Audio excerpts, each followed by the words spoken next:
ಹರೇ ಕೃಷ್ಣ. ಎಲ್ಲ ಕೇಳುಗರಿಗೂ ಶ್ರೀಮದ್ ಭಾಗವತದ ಅಧ್ಯಯನಕ್ಕೆ ಸ್ವಾಗತ. ಶ್ರೀಮದ್ ಭಾಗವತದ ದಶಮ ಸ್ಕಂದದಲ್ಲಿ ಬ್ರಹ್ಮನು ಶ್ರೀಕೃಷ್ಣನ ಕುರಿತಾಗಿ ಮಾಡಿದ ಪ್ರಾರ್ಥನೆಯ ಬಗ್ಗೆ ನಾವು ತಿಳಿದುಕೊಳ್ಳುತ್ತಿದ್ದೇವೆ. ಶ್ರೀಕೃಷ್ಣನನ್ನು ಪರೀಕ್ಷಿಸುವ ಉದ್ದೇಶದಿಂದ ಬ್ರಹ್ಮನು ಗೋಪಬಾಲಕರನ್ನು ಕರುಗಳನ್ನು ಅಪಹರಿಸಿದ. ಆದರೆ ಶ್ರೀಕೃಷ್ಣನು ಬ್ರಹ್ಮನನ್ನೇ ಮೋಹಗೊಳಿಸಿದ. ತಾನೇ ಗೋಪಾಲಕರೂ ಮತ್ತು ಕರುಗಳೂ ಆಗಿ ವಿಸ್ತರಣೆಯನ್ನು ಹೊಂದಿದ. ತಾನು ಮಾಡಿದ ತಪ್ಪಿನ ಅರಿವಾದಂತಹ ಬ್ರಹ್ಮನು ಶ್ರೀಕೃಷ್ಣನಿಗೆ ಶರಣಾಗತನಾಗಿ ಆತನಿಗೆ ಪ್ರಾರ್ಥನೆಯನ್ನು ಸಲ್ಲಿಸಲು ಪ್ರಾರಂಭಿಸಿದ. ಶಂಖ, ಕರ್ಣಾಭರಣಗಳು ಮತ್ತು ಶಿರದಲ್ಲಿ ನವಿಲುಗರಿಗಳನ್ನು ಧರಿಸಿ ನನ್ನ ಮುಂದೆ ನಿಂತಿರುವ ಮಹಾರಾಜ ನಂದನ ಕುಮಾರನಿಗೆ ಮತ್ತೆ ಮತ್ತೆ ನನ್ನ ಭಕ್ತಿಪೂರ್ವಕ ಪ್ರಣಾಮಗಳು. ಅವನ ಮುಖವು ಸುಂದರವಾಗಿದೆ. ಅವನು ಕಿರೀಟವನ್ನು ಧರಿಸಿದ್ದಾನೆ. ಕಾಡಿನ ಪುಷ್ಪಗಳ ಮಾಲೆಯನ್ನು ಧರಿಸಿದ್ದಾನೆ. ಕೈಯಲ್ಲಿ ಒಂದು ತುತ್ತು ಆಹಾರವನ್ನು ಹಿಡಿದುಕೊಂಡು ನಿಂತಿದ್ದಾನೆ. ಅವನು ಕೋಲು ಮತ್ತು ಕಹಳಗಳಿಂದ ಅಲಂಕೃತನಾಗಿದ್ದಾನೆ. ಕೈಯಲ್ಲಿ ಒಂದು ಕೊಂಬನ್ನು ಕೊಳಲನ್ನು ಹಿಡಿದಿದ್ದಾನೆ. ಪುಟ್ಟ ಪಾದಕಮಲಗಳಿಂದ ನನ್ನ ಮುಂದೆ ನಿಂತಿದ್ದಾನೆ. ಪ್ರೀತಿಯ ಪ್ರಭುವೆ, ನಾನು ಎಲ್ಲ ವೇದಜ್ಞಾನದ ಪ್ರಭು ಎಂದು ಜನರು ಹೇಳಬಹುದು. ನಾನು ಜಗತ್ತನ್ನು ಸೃಷ್ಟಿಸಿದ್ದೇನೆ ಎಂದು ಭಾವಿಸುತ್ತಾರೆ. ಆದರೆ ನೀನು ನನ್ನ ಕಣ್ಣ ಮುಂದೆ ಮಗುವಿನ ರೂಪದಲ್ಲಿ ನಿಂತಿದ್ದರೂ ನಿನ್ನನ್ನು ನಾನು ಅರ್ಥ ಮಾಡಿಕೊಳ್ಳಲಾರೆ ಎನ್ನುವುದು ಈಗ ಸ್ಪಷ್ಟವಾಯಿತು. ನೀನು ನಿನ್ನ ಬಾಲಕ ಸ್ನೇಹಿತರು ಕರುಗಳು ಮತ್ತು ಹಸುಗಳೊಡನೆ ಆಡುತ್ತಿದ್ದೀಯ. ಇದರಿಂದ ನಿನಗೆ ಸಾಕಷ್ಟು ವಿದ್ಯಾಭ್ಯಾಸವೂ ಇಲ್ಲ ಎಂದು ತೋರಬಹುದು. ನೀನು ನಿನ್ನ ಕೈಯಲ್ಲಿ ಆಹಾರವನ್ನು ಹಿಡಿದುಕೊಂಡು ನಿನ್ನ ಕರುಗಳನ್ನು ಹುಡುಕುತ್ತಿರುವಾಗ ಒಬ್ಬ ಹಳ್ಳಿಯ ಹುಡುಗನಂತೆಯೇ ಕಾಣುತ್ತೀಯೆ. ಆದರೂ ನಿನ್ನ ದೇಹಕ್ಕೂ ನನ್ನ ದೇಹಕ್ಕೂ ಎಷ್ಟು ವ್ಯತ್ಯಾಸವಿದೆ ಎಂದರೆ ನಿನ್ನ ದೇಹದ ಸಾಮರ್ಥ್ಯವನ್ನು ನಾನು ಊಹಿಸಲಾರೆ. ಬ್ರಹ್ಮ ಸಂಹಿತೆಯಲ್ಲಿ ನಾನು ಆಗಲೇ ಹೇಳಿರುವಂತೆ ನಿನ್ನ ದೇಹವು ಜಡವಸ್ತುವಿನಿಂದ ಆದದ್ದಲ್ಲ. ಬ್ರಹ್ಮ ಸಂಹಿತೆಯಲ್ಲಿ ಪ್ರಭುವಿನ ದೇಹವೆಲ್ಲ ಆಧ್ಯಾತ್ಮಿಕ ಎಂದು ಹೇಳಿದೆ. ಭಗವಂತನ ದೇಹಕ್ಕೂ ಅವನ ಆತ್ಮಕ್ಕೂ ವ್ಯತ್ಯಾಸವಿಲ್ಲ. ಅವನ ದೇಹದ ಪ್ರತಿಯೊಂದು ಅಂಗವು ಇತರ ಎಲ್ಲ ಅಂಗಗಳ ಕೆಲಸವನ್ನು ಮಾಡಬಲ್ಲದು. ಭಗವಂತನು ತನ್ನ ಕೈಗಳಿಂದ ನೋಡಬಲ್ಲನು, ಕಣ್ಣುಗಳಿಂದ ಕೇಳಬಲ್ಲನು. ಅವನು ಕಾಲುಗಳಿಂದ ನೈವೇದ್ಯವನ್ನು ಸ್ವೀಕರಿಸಬಲ್ಲನು ಮತ್ತು ಬಾಯಿಯಿಂದ ಸೃಷ್ಟಿ ಮಾಡಬಲ್ಲನು. ಬ್ರಹ್ಮನು ಮುಂದುವರಿದು ಈ ರೀತಿಯಾಗಿ ನುಡಿದನು. ನೀನು ಗೋಪಬಾಲಕನಾಗಿ ಕಾಣಿಸಿಕೊಂಡಿರುವುದು ಭಕ್ತರಿಗಾಗಿ. ನಿನ್ನ ಹಸುಗಳು, ಕರುಗಳು ಮತ್ತು ಹುಡುಗರನ್ನು ಕದ್ದು ನಾನು ನಿನ್ನ ಚರಣಕಮಲಗಳಲ್ಲಿ ಅಪರಾಧವನ್ನು ಮಾಡಿದ್ದರೂ ನೀನು ನನ್ನಲ್ಲಿ ಕರುಣೆಯನ್ನು ತೋರಿಸುತ್ತೀಯೇ ಎಂದು ನಾನು ಅರ್ಥ ಮಾಡಿಕೊಳ್ಳಬಲ್ಲೆ. ಅದು ನಿನ್ನ ಅಲೌಕಿಕ ಗುಣ. ನಿನ್ನ ಭಕ್ತರಲ್ಲಿ ನಿನಗೆ ವಿಶೇಷ ಪ್ರೀತಿ. ನಿನಗೆ ನನ್ನಲ್ಲಿ ಪ್ರೀತಿ ಇದ್ದರೂ ನಾನು ನಿನ್ನ ದೇಹದ ಕಾರ್ಯಗಳ ಸಾಮರ್ಥ್ಯವನ್ನು ಊಹಿಸಲಾರೆ. ಈ ವಿಶ್ವದ ಪರಮಪುರುಷನಾದ ನಾನು ದೇವೋತ್ತಮ ಪರಮಪುರುಷನ ಶಿಶುರೂಪದ ದೇಹದ ಸಾಮರ್ಥ್ಯವನ್ನು ಊಹಿಸಿಕೊಳ್ಳಲಾರೆ. ಮಗುವಿನ ದೇಹದಂತಹ ನಿನ್ನ ದೇಹದ ಆಧ್ಯಾತ್ಮಿಕ ಶಕ್ತಿಯನ್ನು ಊಹಿಸಿಕೊಳ್ಳಲು ನನಗೆ ಸಾಧ್ಯವಾಗದೇ ಹೋದರೆ ನಿನ್ನ ದಿವ್ಯಲೀಲೆಗಳನ್ನು ಹೇಗೆ ಅರ್ಥ ಮಾಡಿಕೊಳ್ಳಬಲ್ಲೆ? ಭಗವದ್ಗೀತೆಯಲ್ಲಿ ಹೇಳಿರುವಂತೆ ಭಗವಂತನ ದಿವ್ಯಲೀಲೆಗಳು ಆವಿರ್ಭಾವ ಮತ್ತು ನಿರ್ಗಮನವನ್ನು ಸ್ವಲ್ಪವಾದರೂ ಅರ್ಥ ಮಾಡಿಕೊಳ್ಳಬಲ್ಲ ಯಾರೇ ಆಗಲಿ ಭೌತಿಕ ದೇಹವನ್ನು ಬಿಟ್ಟ ಕೂಡಲೇ ಭಗವಂತನ ರಾಜ್ಯವನ್ನು ಪ್ರವೇಶಿಸಲು ಅರ್ಹರಾಗುತ್ತಾರೆ. ವೇದಗಳು ಸಹ ಈ ಮಾತನ್ನು ದೃಢೀಕರಿಸುತ್ತವೆ. ದೇವೋತ್ತಮ ಪರಮಪುರುಷನನ್ನು ಅರ್ಥ ಮಾಡಿಕೊಂಡ ಮಾತ್ರದಿಂದಲೇ ಮನುಷ್ಯನು ಜನನ ಮರಣಗಳ ಚಕ್ರದಿಂದ ತಪ್ಪಿಸಿಕೊಳ್ಳಬಲ್ಲ. ಜನರು ತಮ್ಮ ಊಹಾಪೋಹದ ತಿಳುವಳಿಕೆಯಿಂದ ಭಗವಂತನನ್ನು ಅರ್ಥ ಮಾಡಿಕೊಳ್ಳಲು ಪ್ರಯತ್ನಿಸಬಾರದು ಎಂದು ಬ್ರಹ್ಮದೇವನು ಸಲಹೆ ಮಾಡುತ್ತಾನೆ. ಬ್ರಹ್ಮನು ತನ್ನ ಮಾತುಗಳನ್ನು ಮುಂದುವರಿಸಿದನು. ನಿನ್ನನ್ನು ಅರ್ಥ ಮಾಡಿಕೊಳ್ಳಲು ಅತ್ಯುತ್ತಮ ವಿಧಾನವೆಂದರೆ ಊಹಾಪೋಹವನ್ನು ಬಿಟ್ಟು ನೀನು ಭಗವದ್ಗೀತೆಯಲ್ಲಿಯೂ ಇತರ ವೈದಿಕ ಸಾಹಿತ್ಯದಲ್ಲಿಯೂ ಹೇಳಿರುವುದರಿಂದಾಗಲಿ ನಿನ್ನ ಚರಣಕಮಲಗಳಲ್ಲಿ ಆಶ್ರಯ ಪಡೆದು ಸಾಕ್ಷಾತ್ಕಾರವನ್ನು ಪಡೆದ ಭಕ್ತರಿಂದಾಗಲಿ ನಿನ್ನ ವಿಷಯವನ್ನು ಕೇಳಲು ಪ್ರಯತ್ನಿಸುವುದು. ಊಹೆಗಳಿಲ್ಲದೆ ಭಕ್ತರಿಂದ ಕೇಳಿ ಮನುಷ್ಯನು ತಿಳಿದುಕೊಳ್ಳಬೇಕು. ಮನುಷ್ಯನು ತನ್ನ ಲೌಕಿಕ ಸ್ಥಾನವನ್ನು ಬದಲು ಮಾಡುವ ಅಗತ್ಯವೂ ಇಲ್ಲ.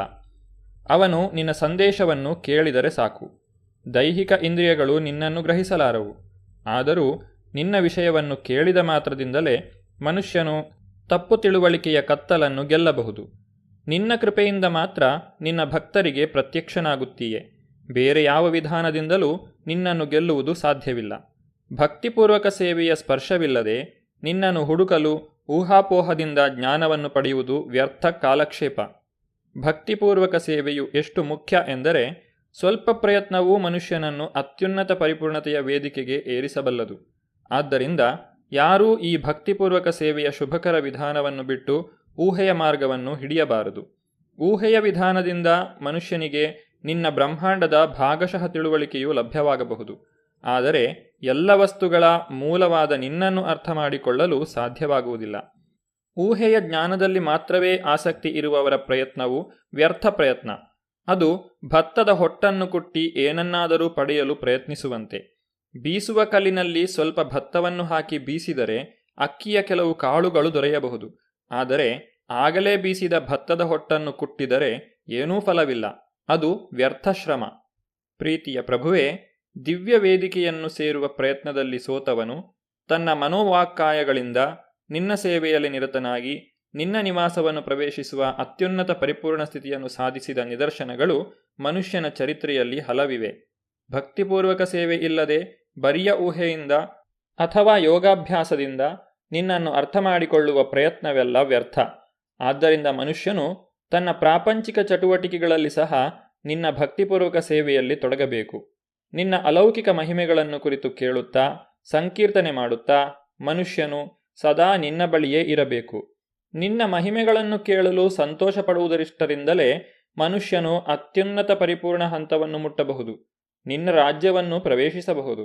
ಆದ್ದರಿಂದ ನಿನ್ನ ಮಹಿಮೆಗಳನ್ನು ಕೇಳುತ್ತಾ ಸಂಕೀರ್ತನೆ ಮಾಡುತ್ತಾ ಒಬ್ಬ ವ್ಯಕ್ತಿ ನಿನ್ನ ಬಳಿ ಇದ್ದರೆ ಮತ್ತು ತನ್ನ ಕರ್ಮಗಳ ಫಲವನ್ನು ನಿನ್ನ ತೃಪ್ತಿಗಾಗಿ ಅರ್ಪಿಸುವುದಾದರೆ ನಿನ್ನ ಪರಮನಿವಾಸವನ್ನು ಸೇರಬಹುದು. ತಮ್ಮ ಹೃದಯಗಳಿಂದ ಎಲ್ಲ ಕಶ್ಮಲಗಳನ್ನು ಹೊರದೂಡಿದವರು ನಿನ್ನ ಸಾಕ್ಷಾತ್ಕಾರ ಮಾಡಿಕೊಳ್ಳಬಹುದು. ನಿನ್ನ ಮಹಿಮೆಗಳ ಸಂಕೀರ್ತನೆ, ಅವುಗಳನ್ನು ಕುರಿತು ಕೇಳುವುದು, ಇವುಗಳಿಂದ ಹೃದಯವನ್ನು ಪರಿಶುದ್ಧಗೊಳಿಸಿಕೊಳ್ಳಬಹುದು. ಭಗವಂತನು ಸರ್ವಾಂತರ್ಯಾಮಿ. ಭಗವದ್ಗೀತೆಯಲ್ಲಿ ಶ್ರೀಕೃಷ್ಣನು ನಾನೇ ಎಲ್ಲ ವಸ್ತುಗಳ ಆಧಾರ, ಆದರೆ ನಾನು ಯಾವ ವಸ್ತುವಿನಲ್ಲಿಯೂ ಇಲ್ಲ ಎಂದು ಹೇಳಿದ್ದಾನೆ.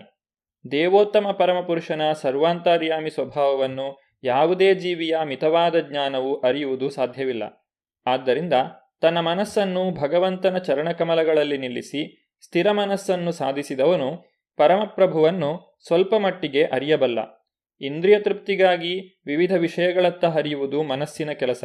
ಆದ್ದರಿಂದ ಸದಾ ಭಗವಂತನ ಸೇವೆಯಲ್ಲಿ ನಿರತನಾದವನು ಮಾತ್ರ ಮನಸ್ಸನ್ನು ಹತೋಟಿಯಲ್ಲಿಟ್ಟುಕೊಂಡು ಭಗವಂತನ ಪಾದಪದ್ಮಗಳಲ್ಲಿ ನಿಲ್ಲಿಸಬಲ್ಲ. ಮನಸ್ಸನ್ನು ಭಗವಂತನ ಚರಣಕಮಲಗಳಲ್ಲಿ ಸ್ಥಿರವಾಗಿ ನಿಲ್ಲಿಸುವುದನ್ನು ಸಮಾಧಿ ಎಂದು ಕರೆಯುತ್ತಾರೆ. ಸಮಾಧಿಯ ಸ್ಥಿತಿಯನ್ನು ಮುಟ್ಟುವವರೆಗೆ ಮನುಷ್ಯನು ದೇವೋತ್ತಮ ಪರಮಪುರುಷನ ಸ್ವರೂಪವನ್ನು ಅರ್ಥ ಮಾಡಿಕೊಳ್ಳಲಾರ. ಬ್ರಹ್ಮಾಂಡದ ಕಣಕಣವನ್ನು ಅಧ್ಯಯನ ಮಾಡಬಲ್ಲ ಕೆಲವರು ತತ್ವಜ್ಞಾನಿಗಳು ಮತ್ತು ವಿಜ್ಞಾನಿಗಳು ಇರಬಹುದು. ಅವರು ಬ್ರಹ್ಮಾಂಡದ ಆವರಣದ ಅಥವಾ ಆಕಾಶದಲ್ಲಿರುವ ಎಲ್ಲ ತಾರೆಗಳು ಮತ್ತು ಗ್ರಹಗಳ ಅಣುಸ್ವರೂಪವನ್ನು ಲೆಕ್ಕ ಮಾಡಬಲ್ಲವರಾಗಿರಬಹುದು, ಅಥವಾ ಸೂರ್ಯನ ಅಥವಾ ಆಕಾಶದಲ್ಲಿರುವ ನಕ್ಷತ್ರಗಳು ಮತ್ತು ಇತರ ಪ್ರಕಾಶಮಾನ ಕಾಯಗಳ ಹೊಳೆಯುವ ಪರಮಾಣು ಭಾಗಗಳನ್ನು ಲೆಕ್ಕ ಮಾಡಬಲ್ಲವರಾಗಿರಬಹುದು. ಆದರೆ ದೇವೋತ್ತಮ ಪರಮಪುರುಷನ ಗುಣಗಳನ್ನು ಎಣಿಸಲು ಸಾಧ್ಯವಿಲ್ಲ. ವೇದಾಂತ ಸೂತ್ರದ ಪ್ರಾರಂಭದಲ್ಲಿ ಹೇಳಿರುವಂತೆ ಭಗವಂತನೇ ಎಲ್ಲ ಗುಣಗಳ ಮೂಲ. ಅವನನ್ನು ಸಾಮಾನ್ಯವಾಗಿ ನಿರ್ಗುಣ ಎಂದು ಕರೆಯುತ್ತಾರೆ. ನಿರ್ಗುಣ ಎಂದರೆ ಗುಣಗಳು ಇಲ್ಲದೆ ಇರುವುದು ಎಂದರ್ಥವಲ್ಲ. ಭಗವಂತನೇ ಎಲ್ಲ ಗುಣಗಳ ಮೂಲ. ಎಲ್ಲ ಗುಣಗಳು ಸದಾ ಅವನಿಂದ ಹೊರಸೂಸುತ್ತವೆ. ಆದ್ದರಿಂದ ಮಿತಿಗೊಳಗಾದ ಮನುಷ್ಯನು ಭಗವಂತನ ಗುಣಗಳನ್ನು ಎಣಿಸಲು ಹೇಗೆ ಸಾಧ್ಯ? ಭಗವಂತನ ಗುಣಗಳನ್ನು ಒಂದು ಕ್ಷಣ ಎಣಿಸಬಹುದು, ಆದರೆ ಮರುಕ್ಷಣವೇ ಗುಣಗಳು ಹೆಚ್ಚುತ್ತವೆ. ಆದ್ದರಿಂದ ಭಗವಂತನ ಅಲೌಕಿಕ ಗುಣಗಳನ್ನು ಲೆಕ್ಕ ಮಾಡುವುದಕ್ಕೆ ಸಾಧ್ಯವಿಲ್ಲ. ಭಗವಂತನ ಗುಣಗಳನ್ನು ಲೆಕ್ಕ ಹಾಕಲು ಮನುಷ್ಯನು ವೃಥಾ ಶ್ರಮ ಪಡಬಾರದು. ಊಹೆಯ ವಿಧಾನವನ್ನು ಅನುಸರಿಸುವ ಅಥವಾ ಅಷ್ಟಾಂಗಯೋಗ ಪರಿಪೂರ್ಣತೆಯನ್ನು ಪಡೆಯಲು ದೈಹಿಕ ವ್ಯಾಯಾಮ ಮಾಡುವ ಅಗತ್ಯವಿಲ್ಲ. ಈ ದೇಹದ ಸುಖ ದುಃಖಗಳು ಆಗಲೇ ನಿರ್ಣಯವಾಗಿ ಹೋಗಿವೆ ಎಂಬುದನ್ನು ನಾವು ಅರ್ಥ ಮಾಡಿಕೊಳ್ಳಬೇಕು. ಈ ದೇಹದ ಇರುವಿನ ನೋವನ್ನು ತಪ್ಪಿಸಿಕೊಳ್ಳಲು ಪ್ರಯತ್ನ ಪಡುವ ಅಥವಾ ಸುಖವನ್ನು ಪಡೆಯುವ ಪ್ರಯತ್ನವನ್ನು ಮಾಡಬೇಕಾಗಿಲ್ಲ. ಅತ್ಯುತ್ತಮ ಮಾರ್ಗ ಎಂದರೆ ಕಾಯ ವಾಚ ಮನಸ ದೇವೋತ್ತಮ ಪರಮಪುರುಷನಲ್ಲಿ ಶರಣಾಗತನಾಗಿ ಸದಾ ಅವನ ಸೇವೆಯಲ್ಲಿ ನಿರತನಾಗಿರುವುದು. ಆದರೆ ಪರಿಪೂರ್ಣ ಸತ್ಯವನ್ನು ಅರಿಯುವ ಇತರ ಪ್ರಯತ್ನಗಳು ಎಂದೂ ವಿಫಲವೇ. ಜಾಣನಾದವನು ಪರಮಪುರುಷನನ್ನು, ಪರಿಪೂರ್ಣ ಸತ್ಯವನ್ನು ಊಹೆಗಳಿಂದ ಅಥವಾ ಯೋಗಶಕ್ತಿಯಿಂದ ಅರ್ಥ ಮಾಡಿಕೊಳ್ಳಲು ಪ್ರಯತ್ನಿಸುವುದಿಲ್ಲ. ಇಂತಹವನು ಭಕ್ತಿ ಸೇವೆಯಲ್ಲಿ ನಿರತನಾಗಿ ದೇವೋತ್ತಮ ಪರಮಪುರುಷನನ್ನು ಅವಲಂಬಿಸುತ್ತಾನೆ. ದೇಹಕ್ಕೆ ಆಗುವುದೆಲ್ಲ ತನ್ನ ಹಿಂದಿನ ಕರ್ಮಗಳ ಫಲ ಎಂದು ಅವನಿಗೆ ಗೊತ್ತು. ಭಕ್ತಿಪೂರ್ವಕ ಸೇವೆಯಲ್ಲಿ ಮನುಷ್ಯನು ಸರಳವಾದ ಜೀವನವನ್ನು ನಡೆಸಿದರೆ ಆತನು ಪ್ರಯತ್ನವಿಲ್ಲದೆಯೇ ಭಗವಂತನ ನಿವಾಸವನ್ನು ಪಡೆಯಬಲ್ಲ. ವಾಸ್ತವವಾಗಿ ಪ್ರತಿಯೊಂದು ಜೀವಿಯೂ ಪರಮಪ್ರಭುವಿನ ಒಂದು ಅಂಶ. ಬ್ರಹ್ಮದೇವನು ಶ್ರೀಕೃಷ್ಣನ ಕುರಿತಾಗಿ ಮಾಡಿದ ಪ್ರಾರ್ಥನೆಯ ಉಳಿದ ಭಾಗವನ್ನು ನಾವು ಮುಂದಿನ ಸಂಚಿಕೆಯಲ್ಲಿ ನೋಡೋಣ. ಧನ್ಯವಾದಗಳು. ಹರೇ ಕೃಷ್ಣ.